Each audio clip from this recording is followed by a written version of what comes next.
And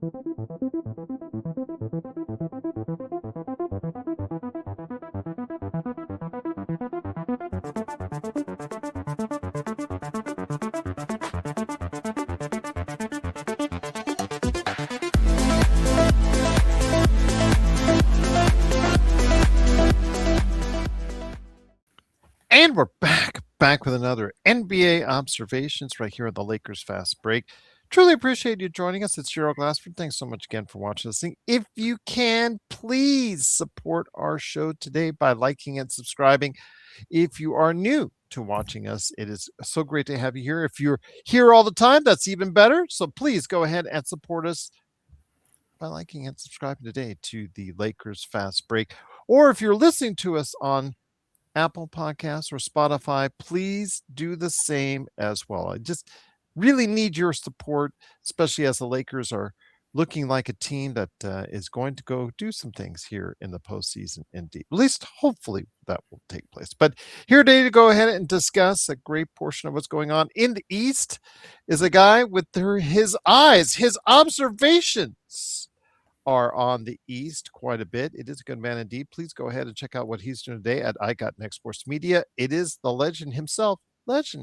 Legend, great to have you back on the program talking NBA in the middle of March Madness. March Madness is not all by itself devoted to what's going on with the NCAA. You could say a little bit of that to the NBA itself. Yeah, looking like the NBA got some excitement going on at the same time with March Madness. So, hey, basketball is blooming right now with high school season just ended. Yes, indeed. So it's great to see what's going on with college basketball, stuff that's going on. And before we get into your Atlanta Hawks, and before we get into what's going on with the final 10 games for positioning for the top seeds in the Eastern Conference, I want to go ahead and just rears its ugly head again as far as the news is concerned. And Giannis Antetokounmpo this past week got sidelined for about a week.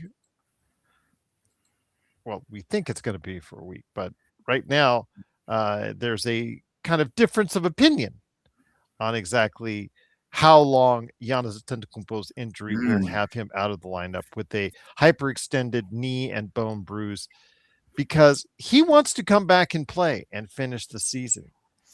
And the Milwaukee Bucks front office, John Horst, the front office, have indicated to him, we don't want you to go ahead and go back this season, which, again, I'm sure if you're the NBA, that's not music you want to hear as far as to their ears are concerned, because you obviously, if players want to play, you got to let them play at that point. I mean, sometimes you can come in and try and intersect this way. If your medical opinion say, I know you want to get out there. I know you want to get out there on the court, but for your own best interest, your whatever ailment and injury is not probably going to allow you to do so, or there could be risk of further injury. But with Milwaukee and Giannis Antetokounmpo, this is not looking good. And on top of everything else, the owner of the Milwaukee Bucks put in the obvious. Okay, having him step in at all and making any comment was probably not the best thing, but Ramona Shelburne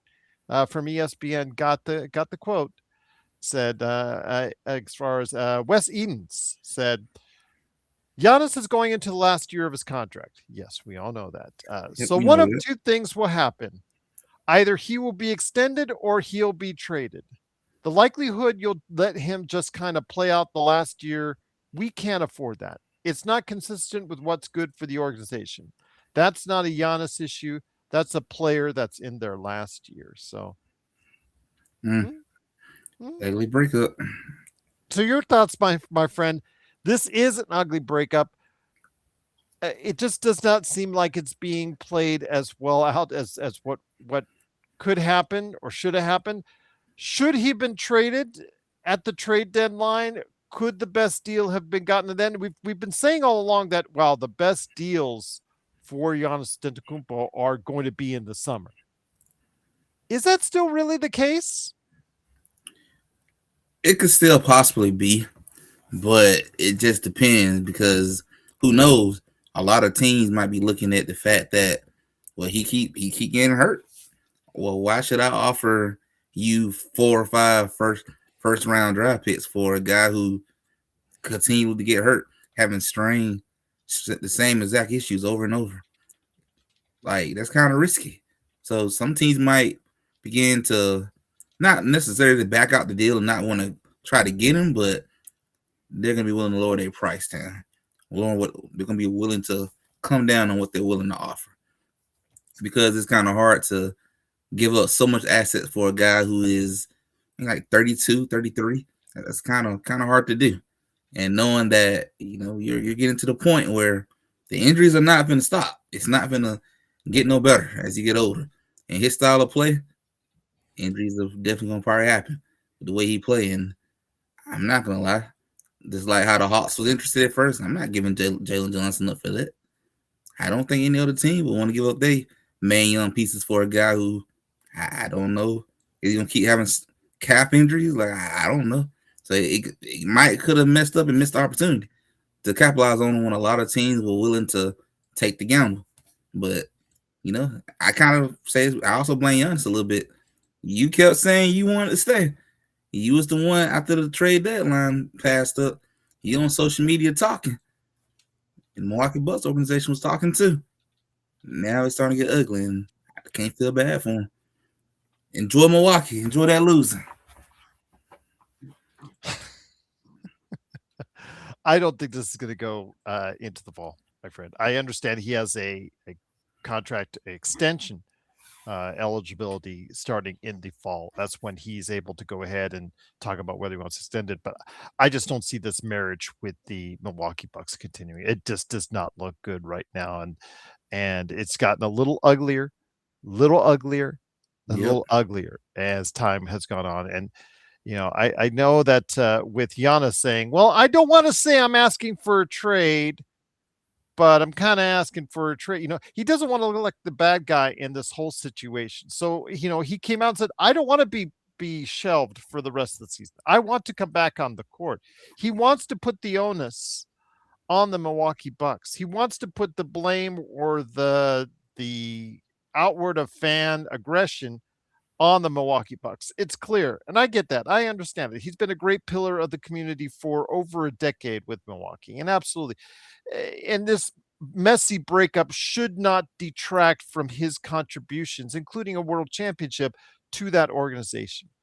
But this is not making either side look good in this situation. And I think that this is going to be resolved in the summer. But the question is, and they could only tell you this on the inside in Milwaukee. Could or was Golden State offering 4 number one draft picks, or was Minnesota offering this? And were those deals that were offered leading into the trading deadline better than what was going to be offered or what could be offered this summer? Now, realistically, the offers could be more plentiful from different teams, from other teams, from the Lakers could jump in there just to name one. There's other teams that could put their assets in there. Maybe after the playoffs, San Antonio realizes, hey, we need one more component to go ahead and take that next step. We're going to go after Giannis. Or OKC says, okay, if they get bounced out, okay, we need to get back to where we need to get back to, and we don't have those same je ne sais quoi as we once did. So we need to get a superstar player in the mix. So again, there could be different parameters to this, but again, is the same amount of picks / players going to be offered in the summer as to what it was offered before the trade deadline? The teams may be more that may be interested in, but the offers may not be better. Yeah, the offers definitely may not be as good because teams are gonna probably be hesitant because they don't see him being hurt a lot since the trade deadline. He's been out for a minute now, and a lot of teams just gonna be a little afraid. And some teams who had good assets, they don't made moves now and they gave it away. Look at Golden State; they don't gave some of their asset that was willing to give away now. You don't really have as much as you had before, and some teams might decide to go in a different direction. So it's a possibility you may have missed out on your best opportunity, but it's hard to say.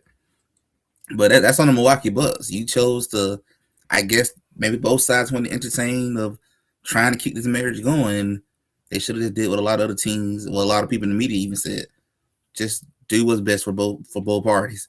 Go your separate ways. That was the best thing they should have did, and they didn't do that. And Giannis was just stubborn and, like you said, don't want to be viewed as the bad guy. But sometimes you have to, you're gonna have to accept that everybody in the world ain't gonna like you. You just gonna have to accept that part. Everybody's not gonna like the decisions you make. You just got to go in there with the feeling of maybe you may not like my decision, but in the long run, this is the right decision to do. He should have did what's best for him in the long run and look to go to another team. But now I'm not sure what's going to happen at this point, but I definitely think this is going to end because it's getting ugly and uglier by the day. And this could have been avoided if they would have just wanted to get the trade and send him on to Golden State or Minnesota or wherever. You should have did it. You should have wanted to end this a long time ago, and Milwaukee could have been building towards the future. Could have got some good asset and got themselves in this draft that's coming up, but missed out on some potential young talent. You did indeed, but we'll see. We'll see if the offers could be better. I mean, especially because we have the NBA draft coming up with a loaded NBA draft as of now. There could be some variations to that. So again, and also the fact that there are more teams that could possibly be involved in this conversation, depending how their playoffs go, is going to be something interesting to see. But this Giannis drama is not ending, and it will end this summer when he moves to a new team. I'm saying it's 70-30, 80-20% that he's going to probably move on to another team, Legend. Agreed. And who knows? Spurs might decide to jump in at the last minute and be like, you know what? We didn't win in the playoff, but we was this close, and maybe Giannis is the missing piece will win beyond, and they be like, let's do it. Next year's the year. Let's go all in. So, we'll see what happens. But the Spurs is one team I will still be watching because you never know. They got a lot of asset that would change life for Milwaukee Bucks instantly. Once again, it is Legend from I Got Next Sports Media. Please go ahead and share the love by stopping on by I Got Next Sports Media right there on YouTube, where you can go ahead and like and subscribe. Want to go ahead and make mention that he is also with us quite a bit, not only on NBA observations, but our post games as well. And again, seeing him every night with us, or virtually every night, come on and provide that insight from a non-Lakers fan perspective. I know some people just like, why do you have a non-Lakers fan? It's fun. That's first when your first shows when you came out. It's like, why do you constantly bring back this guy that's not Lakers fan? Then all of a sudden it's like, Legend, we love you. Legend, we love you. So again, Yep. it's a good thing to get clarity because again, with Joe and me and John and most people that we have on the show, it's okay, we're all bleeding purple and gold. So we see things from a Lakers fashion and from that Lakers, Joe talked about it last night about, the spoiled mentality Lakers fans have. And it's when you win 17 championships, Yeah, it's gonna be like that. what it is. It is what it is. So it's always good to get some clarity and somebody that might be, somebody that can give a little bit of steadiness in the room, where we're all okay. Yeah, everything's riding great for the Lakers. 8 wins in a row. We've got a title around the corner. Let's just say, hold up a second. You guys look a lot better. You guys look a lot better, heading in the right direction. But there's still some games to be played, and there's still some things to be done. But it's always great to see, even if your optimism is there on the Lakers as a non-Lakers fan. And I talked to Matt John from the J Notes, who is also and he actually covers the Jazz and is also a original Boston Celtics fan. And he could tell you that the Lakers have really looked good. That optimism that the Lakers have right now, getting off a little bit of a tangent with the Lakers here. It's just good to see other people outside the Lakers universe share the same kind of optimism that we have currently within the Lakers nation right now. Yeah, it's been one heck of a run watching them Lakers play. They look like they're having fun too. And that's the biggest thing. And they're playing basketball right now. They are really balling. And you just got to give a lot of credit to Luka too. Luka is just been looking like the best player in the world right now. Like it's just been something amazing to see. Like I said last time on the show, doesn't matter what team, what your favorite team is or anything like that. If you love basketball, there is no way you can sit there and not be like, just be amazed at what you're seeing from Luka. He's putting on a performance. He's looking like he's really the best player in the world and putting up amazing MVP numbers. And then to score like 100 points in 24 hours with very little sleep too. That's incredible. Like that's greatness right there. And just the whole team in general just look more energized, more believing. LeBron accepting his role right now, the stepping in where he's needed. And the biggest part that I have to give him a shout out because I gave him a hard time too. I got to give DeAndre Ayton a shout out. He is really buying in. No longer talking about Clint Capella and all that other stuff that he was doing. He just looked like, I'm going to focus. And this is how you should have been from the very beginning. Focus. Just do your job, do your role. Everything else will handle itself. This is what you should have been. This is what Portland and Phoenix wanted out of you. And now you're finally doing it. And that's a good thing to see. This Lakers team look good. They look like they are they'll look like they are really, really, really gonna make some noise this year. They deserve to be that third seed, no doubt about it. They are real contenders, and anybody out there that may think they are not contenders, I don't know what to tell you at this point. And then just to wrap this part up, all the Luka haters, come on, man. You gotta let that go. You just gotta let it go at this point, man. The man is playing basketball. Can't get no better than that. I agree. I agree. And those detractors, and again, he's doing what you're asking him to do. Those Laker haters, Laker detractors. He is playing better defense. He is giving more effort on that end of the ball. He is providing a little bit better clairvoyance on his scoring as opposed to distributing. And that's a little bit better aggregated at this point in time. And the fact that he is providing leadership for this team, and clearly when it comes down to now who this team is targeting at, it's no longer, oh, do I get it to LeBron or do I get it to Luca or where? It's now clear where the Lakers are at. It's Luca is the first priority in the clutch time. And this week has been definitive sign in these three games, Luca has been the clear go-to, but that also has provided opportunities for both Austin Reeves, Luca, and also as well Rui Hashimura to hit a couple of clutch jumpers, Marcus Smart to hit a clutch jumper, to DeAndre Ayton to get some key moments in time as well. It's provided opportunities because you have found yourself a definitive leader to go to each and every time out. That's another big thing that's been really good. Their role players are stepping up. Marcus Smart doing something that I'm like, oh, he got a jump shot now. He's out here knocking them down. DeAndre Ayton getting key rebounds, getting key blocks, doing the dirty work. You have Rui knocking down the threes when you need it. Luke Kennard knocking down the threes when you need it. Austin Reeves stepping up when you need it. There's a lot of these key people that you need to show up. They're showing up, and that's what you need to see. And that's the amazing part. And just like I literally told somebody earlier today about Marcus Smart, you may not see it in the stat sheet, but he's impacting the game a lot more than what that stat sheet says. He really bothered Kevin Durant in Houston.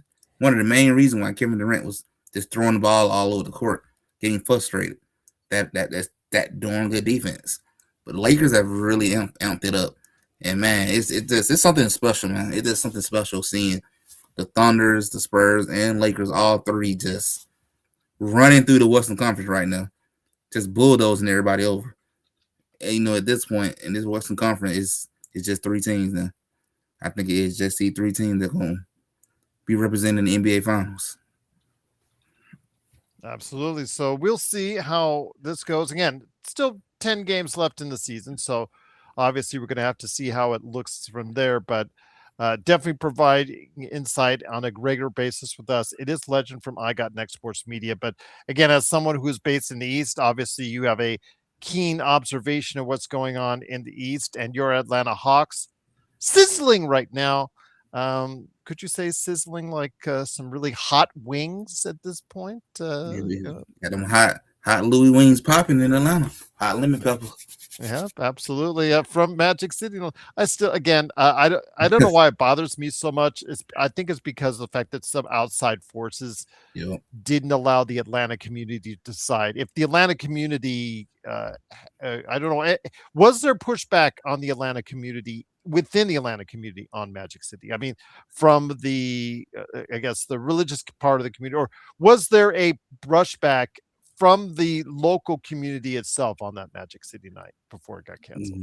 Not at all. A lot of people was really okay with it, and I don't remember seeing any people from the churches and around the community or any of the local other communities, other parts of the community. I really hear nobody around the Atlanta communities really complain about it.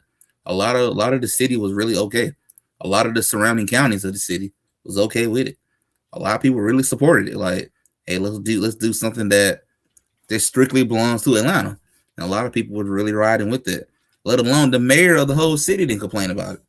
So it's just odd how outsiders and other NBA players, I won't even say his name, but other NBA players out here just affecting what we do in the city, what we doing in our state. I don't think he was the only one. There was other forces from outside, weighing in on it. But again, I think it should have been up to the community itself, and as far as I'm concerned, whether it was a yay or a nay on it. But I think because this will be the last time we touch on it before it heads into the rear view mirror entirely. So I just wanted to go ahead and give you the opportunity again, as someone who is part of the Atlanta community or Georgia community there. You guys and gals should have the final say. And yes, I understand it's a gentleman's club. I get that. I understand that. But still, it goes without saying, it's not just like here in Las Vegas, we have gentlemen's clubs. They're sprinkled throughout this town, not as predominant as they once were, but they're still sprinkled throughout this town. But they don't have a base. If they left tomorrow, I mean, outside the bachelors coming in for their bachelor's parties, I don't think, and the businessmen coming in for their conventions, the local community, I don't think would really miss it a whole lot. I may be speaking for them. It's up to them again to say that to be the case, but it just, they're there, and they don't provide that big of an imprint on this community.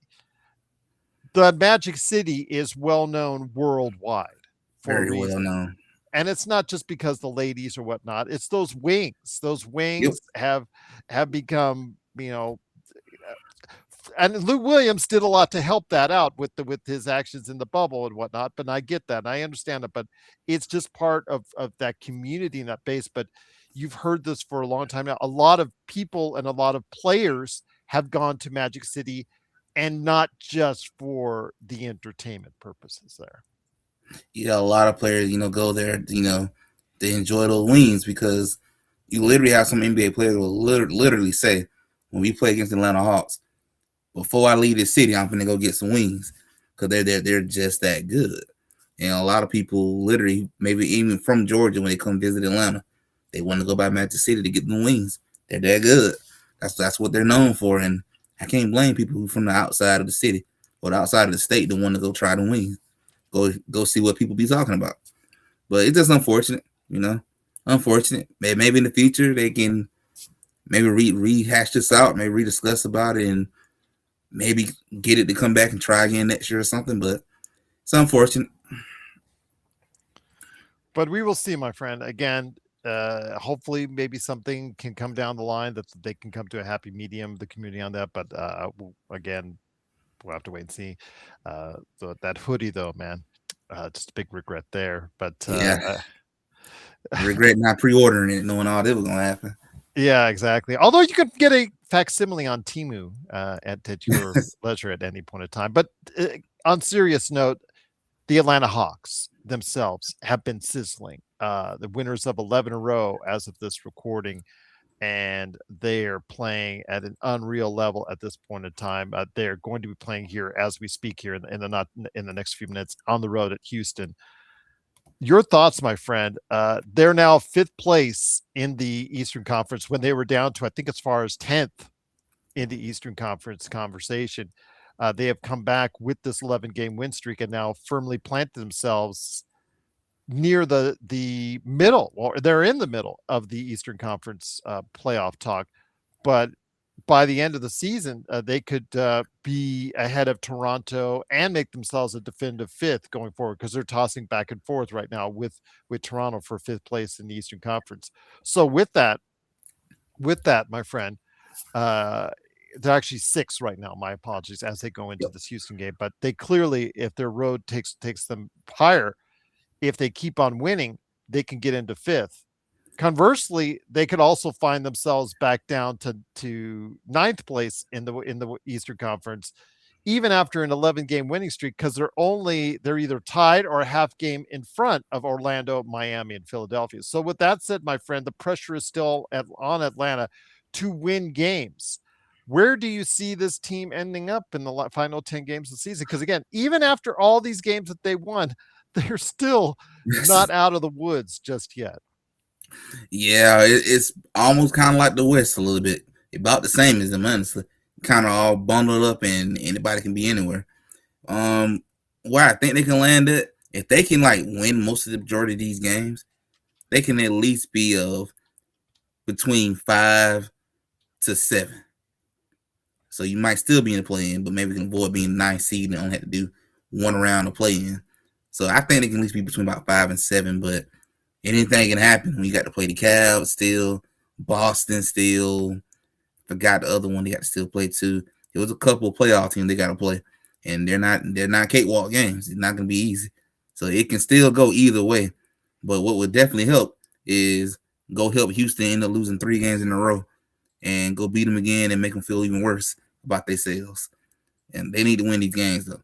You got to capitalize, and I guess we kind of need your Lakers to do us a favor and go knock out Orlando for us real quick, knock them down some.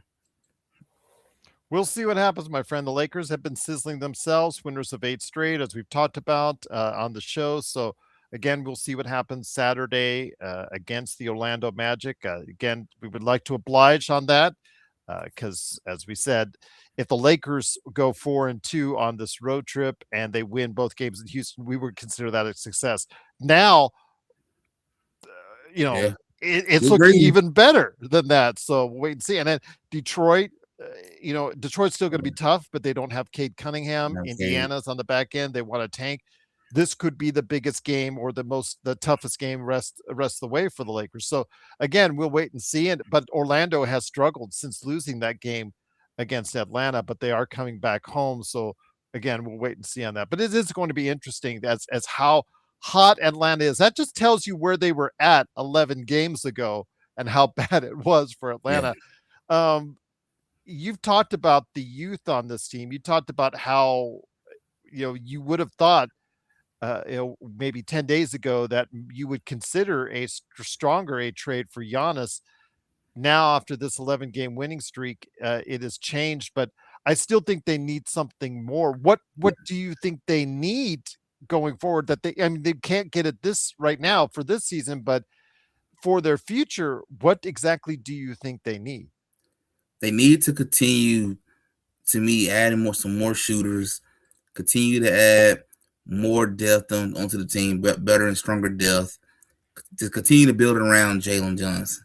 You got Kaminga, which is to me a good Robin with Jalen Johnson. Maybe see can you find that third man to be a good player to add on to a good third strong third piece, and then just continue building on the bench and building the depth. Get some shooters, add more defense on this team, and I feel like you're starting to build something at that point. Jalen Johnson is the future for Atlanta Hawks. He's already seen it. The kid's a star. He's putting up star-like numbers. Finally became an all-star now. Jonathan Kaminga, I would not be surprised if he really blossomed. He's been looking really good for the Atlanta Hawks. Like you can tell the difference between not being with Steve Kerr versus being with Steve Kerr. You see a lot of difference right now, and he's not, he have a coach that believes in. So this team just needs to continue building around him. You got you a good guy that might can really be a good Robin. See, can you find that third option person? Then see, can you just build a depth out of that point? Get some good bench play. Maybe see if you can find a stronger point guard versus Zachary, who not the best number 1 overall pick, but yeah, yeah. But that's where we're at with Zachary Shea. He's actually lost his starting position. He's now Yeah, coming off the bench, and for a number one overall draft pick, he's bad. clearly making it's clearly making the case that it's a miss for the Atlanta Hawks right there. Yeah, pretty much letting you know. Yeah, we don't see the future too much with you being the focal point. Pretty much letting the world know that because he on the bench, number one pick, it's not a good look. It pretty much says that we ain't gave up on you completely, but we gave up on you as being the focal point of this team, and it's gonna be Jalen Johnson team. So maybe he can still develop though to be a good role player, just and maybe will be a good starter. He might develop into that as time continues to goes by. But being like this head person of the franchise, no, that ain't him. So who will you've chosen instead? I would say at At this point, it's Jalen Johnson. Jalen Johnson. I mean, out of that pick, no, out of that draft instead of Zachary. Maybe I would have went with Alex Sarda, gave him a try, see if he would have been okay with us at this point. How about a Reed Shepard? Would Reed Shepard may have been It would have not been a bad pickup too, seeing how he been with the Houston Rockets. okay? I'm just asking because again, it's looking like the Reese Shea pick is not where they wanted to be in Atlanta already so soon. And again, as you have him coming off the bench, so it'll be interesting to see how uh, his career will progress forward. But the Atlanta Hawks, again, credit to them for coming back, finding the wherewithal to put themselves in a much better position than they have been in quite some time with the 11-game win streak. But again, as I said, their work is not done. They're still that 11-game win streak has only put them back into the conversation. They could easily this time next week be in fifth place, and they could Mm-hmm. easily this time next week be back in ninth. So we'll see, my friend. But before we head on out, I just want to touch on a couple of the teams or at the top. How they're preparing their final 10 games of the season. Because when you look at the standings, the Detroit Pistons, Celtics, Knicks, and Cavaliers comprise of the top four in the Eastern Conference. I mean, it looks like with four, with closing in on 10 games left, it looks like the Pistons, even without Cade Cunningham, are going to go ahead and take the Eastern Conference. But the positioning right now, the Celtics a game and a half up heading into tonight's action above the Knicks, and then 3.5 up on the Cavaliers. It looks like it's going to pattern itself out between the Pistons, Celtics, Knicks, and Cavaliers right now is 1, 2, 3, 4. Do you think that's going to be how the way it ends up, or do you see team maybe sliding back and another team improving forward? If there's anybody that's going to go ahead and make a switch, the Celtics might have to Yeah, go a little bit off the rails a little bit, and the Knicks might have to go on a hot streak. They've already won four already in New York, so wait and see. But the Celtics bringing back their crew, Jason Tatum, as I talked about with Matt John. Matt John said himself that Jason Tatum is far exceeding their expectations in Boston as far as how he's played since the injury. So I see that really right now establishing itself with Boston as a clear number two, but looking more and more with each passing game like the favorite in the East. I could definitely see Boston could possibly catch the Pistons if they really just start sliding after the K injury. But I said the moment that Jason Tatum rumors was coming out about him coming back, I was like, yeah, I'm gonna pick Boston if he comes back. He came back and he was looking pretty good. And at this point, I'm like, no disrespect to the Pistons. They've been playing basketball really well. Heck of a season so far. No matter what happened, they had a successful season. But I got to go with Boston getting out the Eastern Conference. I just think they're better than the Knicks. They're better than the Cavs.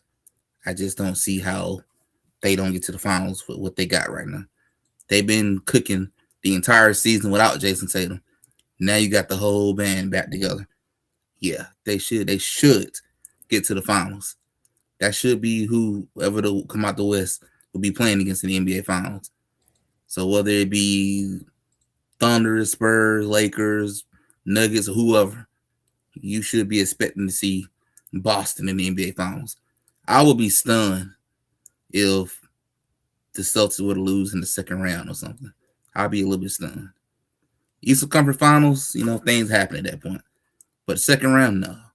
Boston should be in the Eastern Conference Finals and really should be in the NBA Finals. We will see what happens, my friend. But again, it is Legend from I Got Next Sports Media. Truly great to have you here as always. But before we head on out, my friend, I wanted to go ahead and make sure you get that quick plug on what you're doing at I Got Next Sports Media. And of course, got to go ahead and talk about you and I. And I think you know where I'm going next with our picks on the NCAA tournament. Our brackets a little bit more solid today, but yesterday was It was Bruce. yeah, exactly. So, your Happened. thoughts, my friend, on what's going on with I Got Next Sports Media? I'm definitely about to get ready to set up a scheduled stream to discuss the WNBA CBA being finalized now, and I'm gonna also discuss the Lakers hot streak. So I'm probably gonna set it up for either tomorrow or Sunday. I'm gonna talk about the Lakers, how hot they've been, about Luka's making his ride into the MVP status, and gonna just do a lot of Laker talk. Honestly, we're gonna talk about what has been going on in Laker land, what they cooking in that kitchen over there, what JJ Redick's cooking up.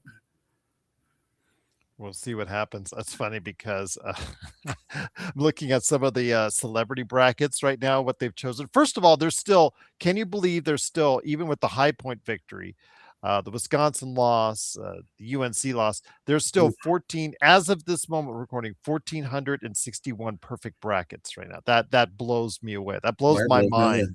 Yeah, and then you look at through the various ESPN personalities. Michael Wilbon, for instance, 27% right on his brackets. Scott Van Pelt, 17% right on his brackets. Yeah, that's not looking so good right there. But yeah, it's so funny because all these Jay Billis is 87%. Stephen A is 87%. Dickie V is 87%. Yeah, it's just, again, it's just interesting to see where we match up against. But I would definitely, love to know the people who got the perfect bracket. How did you pick this right? I either AI or just shots in the dark, or High Point fans. You've got to be a High Point fan, or just you know what? Because there's always an 11-6 or 12-5 matchup that's going to happen, but you have to pick which one, which 12-5 matchup or 11-6 matchup is going to be the one that you know what I mean? That's going to be the one Right. that hits. So uh, that's the tough part indeed. So we'll go ahead and keep you apprised right now. I had actually a good day today on my brackets, so I can't put out the dumpster fire or the David Caruso CSI Miami walking away from the blowing up car gif out there for everybody. But I can say right now that, again, it's just been great to have you a part of what we're doing, my friend, here. And looking forward, if you can, jump on the post game for Orlando as well. I definitely will. I'll be driving up the road, but I can talk and drive at the same time. Yeah, it's going to be weird because I don't know based on the timing. Because I know that I'm going to have to talk to Joe and John to see if they can step in, because I may not be able to be on as well, the timing for that. But we will wait and see, because those early games on the East Coast, Yeah. they wreak havoc on our schedule. But I'll put out the word anyways. But again, Legend, I got Next Sports Media. I know he is here as much as he can for the Lakers fast break, and of course, providing some, as always, from I Got Next Sports Media, he is always providing the best in NBA observations.